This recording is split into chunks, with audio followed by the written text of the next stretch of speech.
اور سورج اپنے مقرر راستے پر چلتا رہتا ہے، یہ اس غالب و دانا کا مقرر کیا ہوا اندازہ ہے۔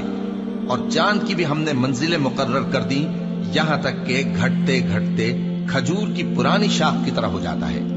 نہ تو سورج ہی سے یہ ہو سکتا ہے کہ چاند کو جا پکڑے، اور نہ رات ہی دن سے پہلے آ سکتی ہے، اور سب اپنے اپنے مدار میں تیر رہے ہیں۔ اور ایک نشانی ان کے لیے یہ ہے کہ ہم نے ان کی اولاد کو بھری ہوئی کشتی میں سوار کیا، اور ان کے لیے ویسی ہی اور چیزیں پیدا کی جن پر یہ سوار ہوتے ہیں۔ اور اگر ہم چاہیں تو ان کو غرق کر دیں، پھر نہ تو ان کا کوئی فریاد رس ہو اور نہ ان کو رہائی ملے، مگر یہ ہماری رحمت اور ایک مدت تک کے فائدے ہیں۔ اور جب ان سے کہا جاتا ہے کہ جو تمہارے آگے اور جو تمہارے پیچھے ہے اس سے ڈرو تاکہ تم پر رحم کیا جائے، اور ان کے پاس ان کے پروردگار کی طرف سے کوئی نشانی نہیں آتی مگر اس سے منہ پھیر لیتے ہیں۔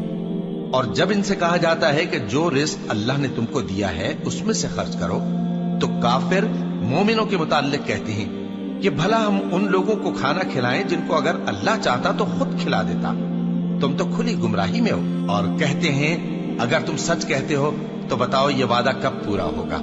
یہ تو ایک چنگھاڑ ہی کے منتظر ہیں جو ان کو اس حال میں کہ باہم جھگڑ رہے ہوں گے آ پکڑے گی، پھر نہ تو یہ وصیت ہی کر سکیں گے اور نہ اپنے گھر والوں میں واپس جا سکیں گے۔ اور جس وقت سور پھونکا جائے گا یہ قبروں سے نکل کر اپنے پروردگار کی طرف دوڑ پڑیں گے، کہیں گے ہائے بربادی، ہمیں ہماری خوابگاہوں سے کس نے جگہ اٹھایا۔ یہ وہی تو ہے جس کا رحمان نے وعدہ کیا تھا اور پیغمبروں نے سچ کہا تھا۔